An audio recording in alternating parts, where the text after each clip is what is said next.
Nós somos a primeira igreja batista em Itapevi. Que a mensagem a seguir possa abençoar sua vida. Bom dia a todos. É muito comum, nesse domingo, encontrarmos pelo Brasil todo um movimento de ramos, pela cidade. Nós estamos, país, dando início, por ser nosso país, um país católico, é o Domingo de Ramos. O Domingo de Ramos, na verdade, vem falar da entrada triunfante de Cristo, na cidade de Jerusalém. Nós estamos dando início, na verdade, então, à semana que a gente chama Semana da Paixão, que começa agora com a entrada triunfal de Jesus Cristo na cidade de Jerusalém, onde ele é recebido por um grupo de pessoas com ramos, e onde ele é exaltado pelo povo, até então o dia da sua crucificação, no próximo domingo, onde então celebramos a Páscoa. Nós estamos dando início, então, a uma nova série de mensagens, como Cristo, na morte e na ressurreição. Esta série, ela surge com o fim de nos levar a uma reflexão, através da experiência de Cristo, com a cruz e com a ressurreição. Nessa primeira mensagem, cujo tema é Jesus e a cruz, eu vou refletir junto com vocês hoje, a partir de duas perguntas. A primeira pergunta: por que a cruz se tornou necessária ao homem? Por que ela se tornou necessária a nós? E a segunda, por que a cruz se tornou necessária a Jesus?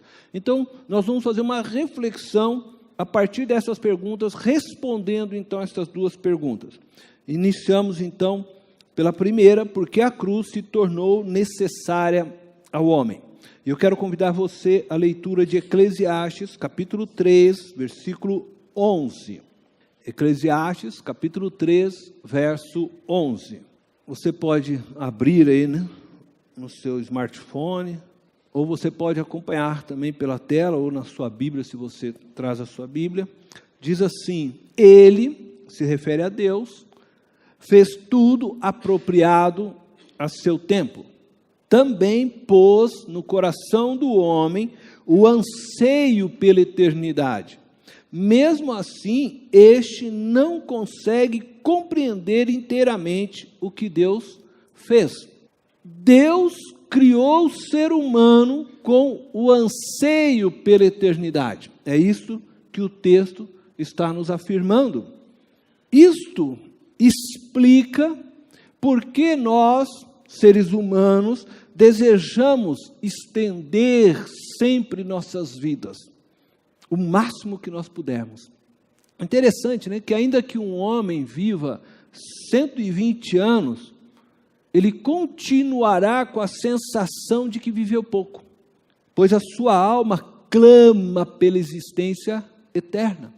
Há em nós um grito pela eternidade, dentro de cada um de nós, porque, segundo a Bíblia, Deus pôs em nós este clamor, este anseio pela eternidade. E este clamor, ou este anseio, conforme descreve o nosso texto, pela eternidade, nada mais é do que um sentimento de saudade insaciável pelo eterno, o nosso Criador.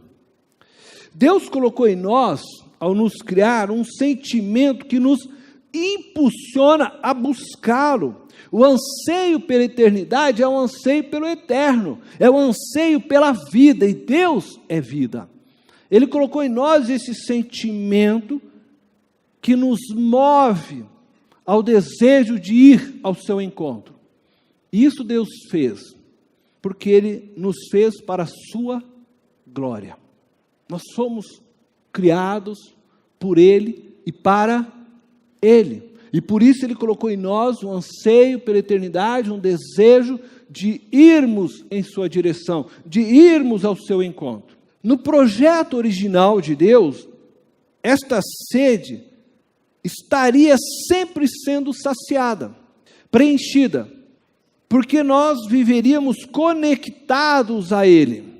Então a vida de Deus correria através de nós num fluxo constante e ininterrupto. Este sentimento colocado em nós por Deus não deixa de ser um mecanismo, eu poderia assim dizer, até mesmo de segurança para nós. Uma forma que Deus proveu para que sempre o busquemos, para que sempre haja em nós um grito pela presença dEle em nós, e para que o nosso prazer de viver se encontre somente nele. Mas, infelizmente, o ser humano se desconectou de seu Criador. Contudo, essa conexão que foi feita por Deus, estabelecida no Éden, ela foi rompida pelo homem quando este desejou ser autossuficiente. E quando isto aconteceu, desde então, o ser humano vive com a sensação de um buraco dentro de seu ser, de um vazio inexplicável, de um sentimento que sempre lhe falta algo na vida, de uma sensação de que nunca viveu o suficiente, independente de tudo que ele possa conquistar, de tudo que ele possa alcançar. Acontece que, ao se desconectar de Deus, a morte entrou no mundo. A dor e a enfermidade se tornaram presentes na vida do ser humano. Onde jorrava vida abundante, passou a jorrar morte. O caos se instalou em toda a criação. E a origem deste caos se deu numa maldita escolha feita pelo primeiro homem no Éden. Ele escolheu ser autônomo, ser autossuficiente, autoexistente. Acreditou que poderia ser como Deus, ser o Senhor e o sustentador de sua própria existência. Infelizmente, o homem descobriu da pior maneira que não poderia ser como Deus, que não tinha capacidade de ser Senhor e sustentador de sua própria existência. E diante disto, o ser humano criou caminhos para saciar o anseio pela eternidade colocado por Deus. Este sentimento de buraco, este sentimento de vazio experimentado por nós humanos, este sentimento levou o ser humano a uma busca constante de tentar preencher este vazio, de alguma forma. E podemos resumir esta busca de preenchimento deste anseio pela eternidade através de dois caminhos: a religião e a secularização. Quando falamos de religião, nós estamos falando da tentativa do próprio ser humano de chegar a Deus, de tentar ir ao encontro de Deus para que este sentimento de vazio seja preenchido. E nesse sentido, a religião, ela exige do ser humano perfeição, boas obras, compensação, mas ela só produz cansaço e decepção ao coração do homem.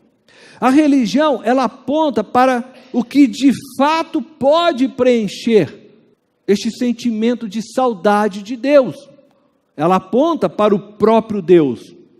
Entretanto, a religião, ela erra ao dizer que o homem pode, de alguma forma, colaborar ou realizar obras que o tornem aceitável diante de Deus, que o possa religar a Deus, e aí vem a palavra religião, que o conecte novamente com Deus.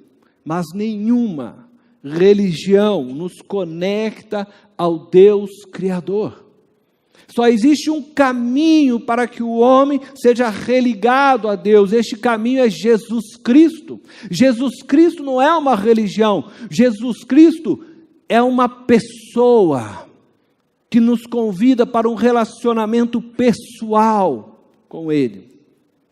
O outro caminho, a secularização, este foi um caminho onde o homem criou na busca de alcançar ou de preencher o seu anseio, anulando o próprio Deus da existência.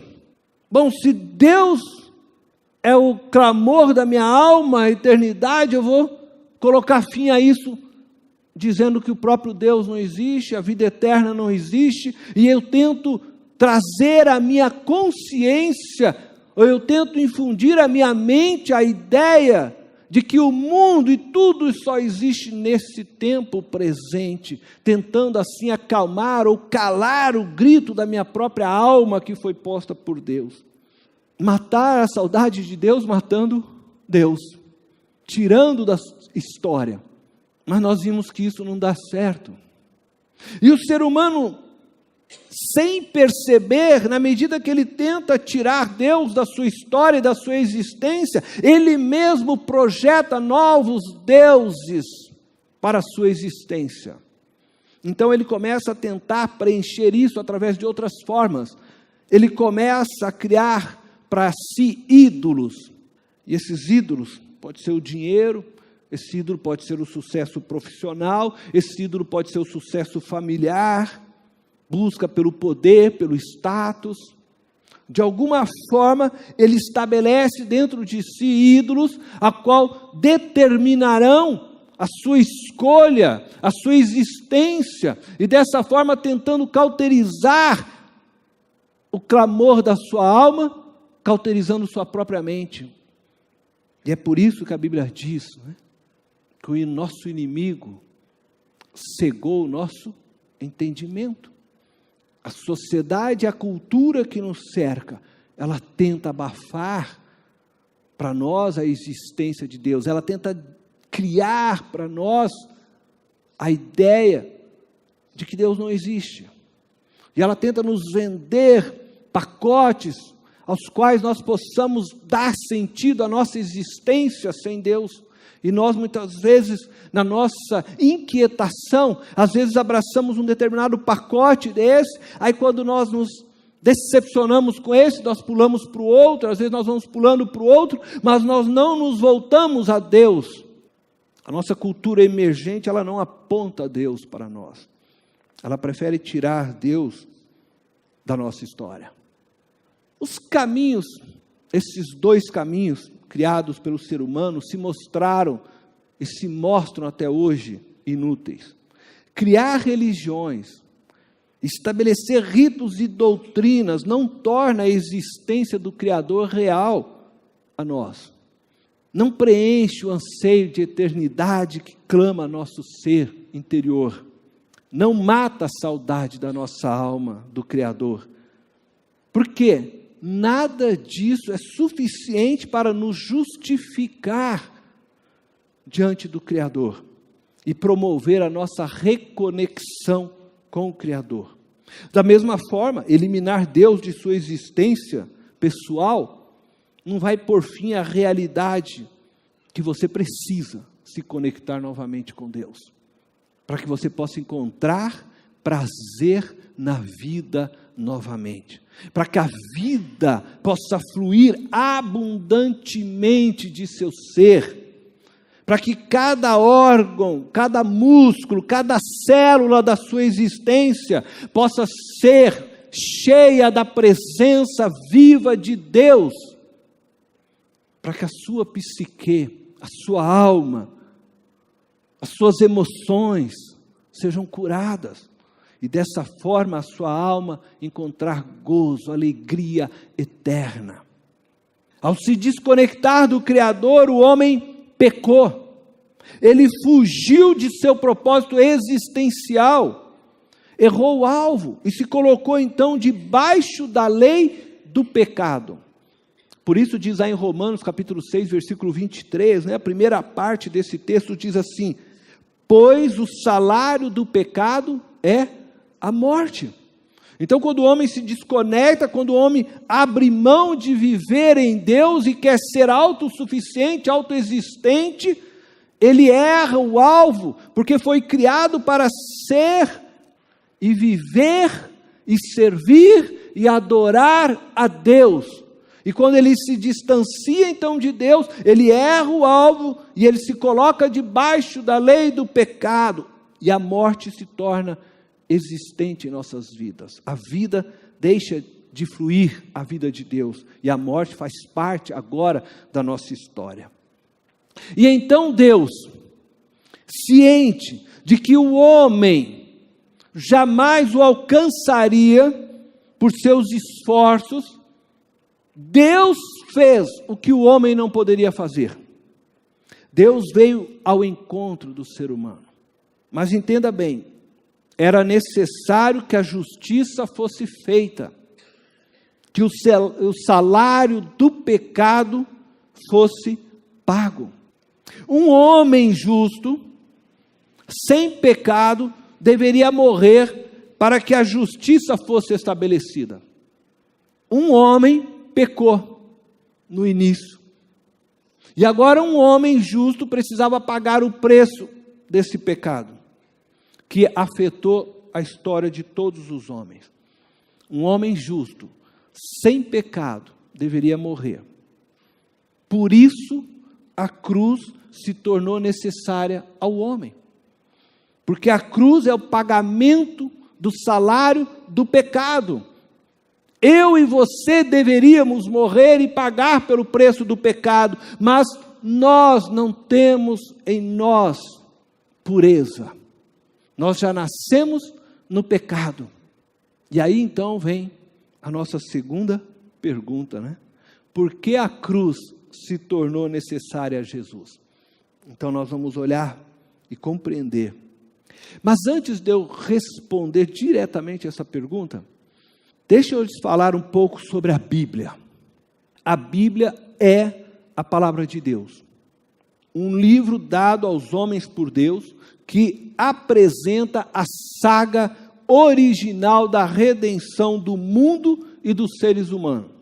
Para entender essa saga bíblica, é preciso entendermos os 3 primeiros capítulos de Gênesis. Porque tudo depois que vem escrito, vem por causa destes 3 primeiros capítulos. Capítulo 1, o ponto principal é afirmar que Deus criou todas as coisas. Isso significa que o texto bíblico ele não é científico. Não se preocupa com a exatidão de tempo da criação ou em nos dar respostas precisas sobre toda a criação. Mas ele tem o fim único de afirmar que nada veio a existir sem que não fosse criado pelo próprio Deus. Foi Deus quem criou todas as coisas. Capítulo 2, a grande lição é afirmar que tudo era perfeito, que tudo era muito bom. Não existia morte, dor, tristeza, nenhum tipo de sofrimento no projeto original de Deus. E aí então vem o capítulo 3. O capítulo 3, o ponto principal é mostrar que o ser humano se desconectou de Deus.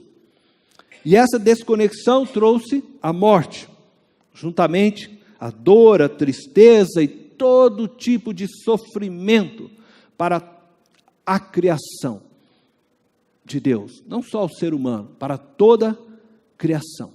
Este capítulo também ensina que a partir desta quebra, dessa desconexão entre o homem e Deus, toda a criação foi afetada. Todo ser nascido após a queda do homem já nasce sob o domínio do pecado, já nasce debaixo da lei do pecado, e essa lei passou a reger sobre toda a criação. Por isso, todos nós já nascemos no pecado. E o Paulo escreve em Romanos capítulo 3, verso 23, pois todos pecaram e estão destituídos da glória de Deus. Em Romanos 8, 22, ele mostra que toda a criação nasce debaixo dessa situação. Sabemos que toda a natureza criada geme até agora, como em dores de parto. Geme pelo anseio que tem da redenção. A lei do pecado produz uma força destruidora sobre o ser humano e sobre toda a criação. E nós hoje vivemos debaixo dessa força destruidora. Voltamos então agora à nossa pergunta. Por que a cruz se tornou necessária a Jesus?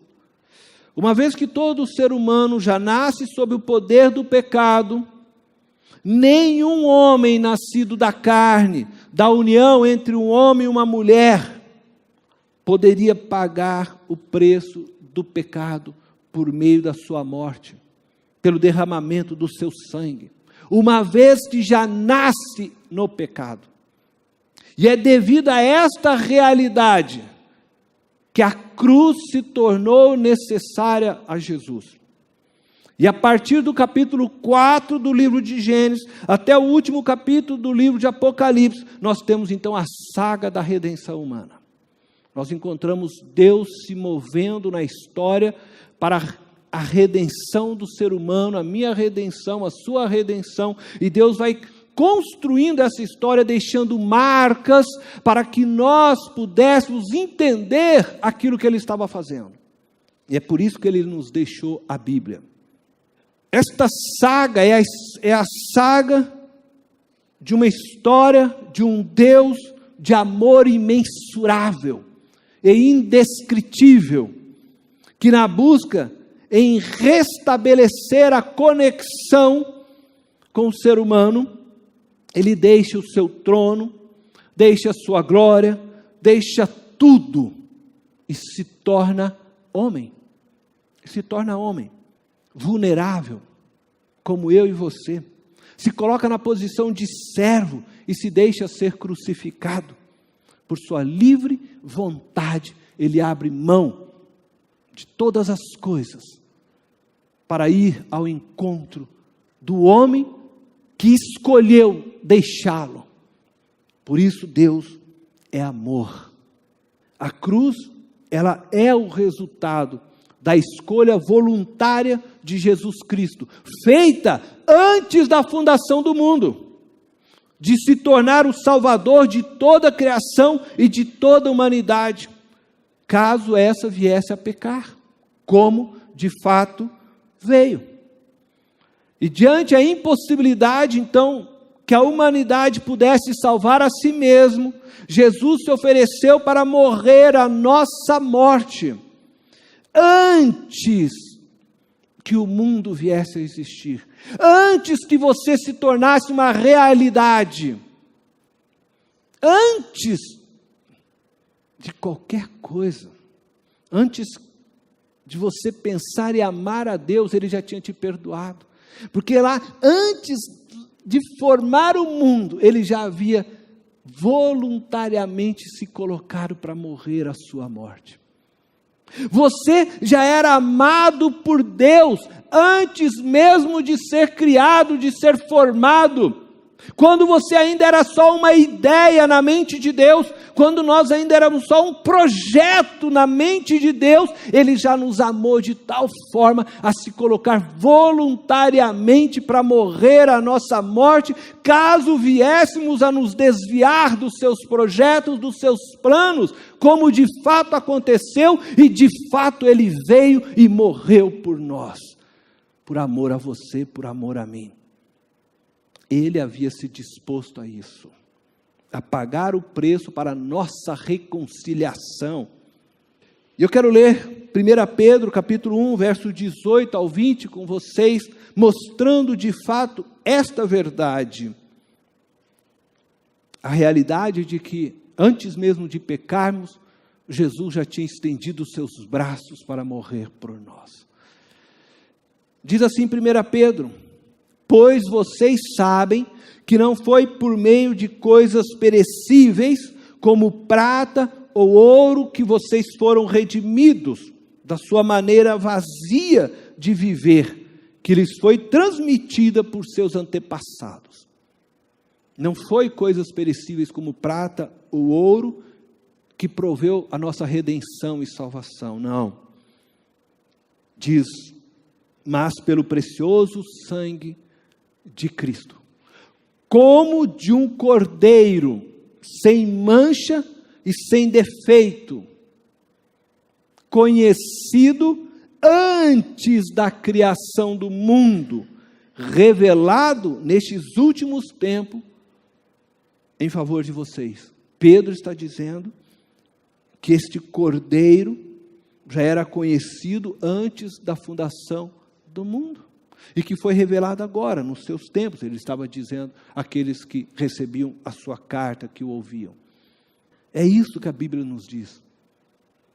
O Cordeiro foi conhecido antes da fundação do mundo, mostrando-nos que a crucificação de Jesus foi uma manifestação daquilo que já havia sido planejado para o nosso resgate, antes mesmo de sermos criados, antes mesmo de existirmos. O projeto e o plano de resgate já estava lá esboçado. O Cordeiro já havia sido providenciado por Deus na eternidade, a fim de que o homem não precisasse morrer devido ao seu pecado original. Deus nos amou intensamente quando ainda éramos apenas uma ideia, um desejo do seu coração.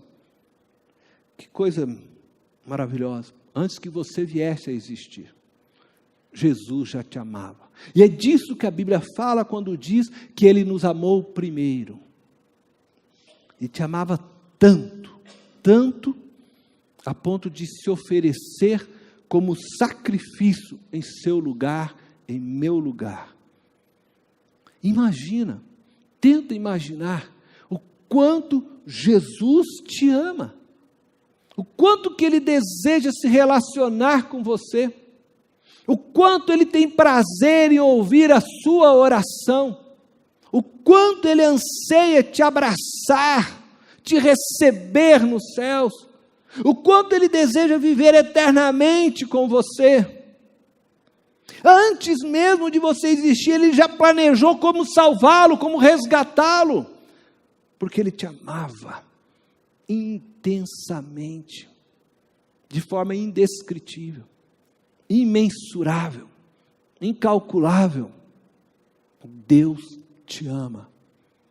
Deus te ama. Que você possa sair daqui hoje com essa certeza. Deus te ama muito, muito. Eu quero concluir dizendo para você o seguinte: nós vimos aqui nesta manhã que Deus criou tudo perfeito. A relação entre Deus e o homem era perfeita. Contudo, este relacionamento se rompeu porque o homem desejou ser mais do que havia sido criado para ser. O homem foi criado para ser homem, ser humano. Ele quis ser Deus. Não se satisfez em ser apenas homem.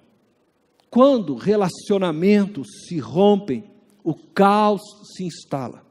A culpa, o remorso, a mentira, a inveja, a amargura e outros sentimentos destruidores começam a se instalar no coração do ser humano.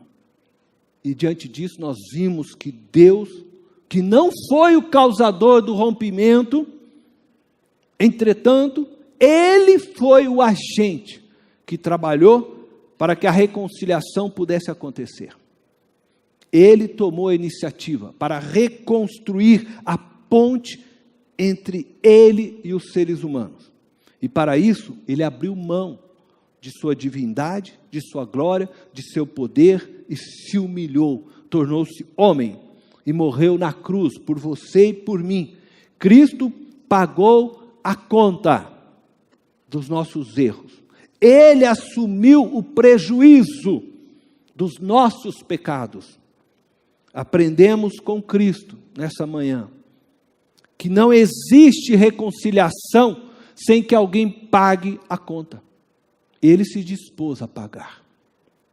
Aprendemos nessa manhã com Deus que na busca da paz e da reconciliação devemos dar o nosso tudo, tudo que possuímos e tudo que somos.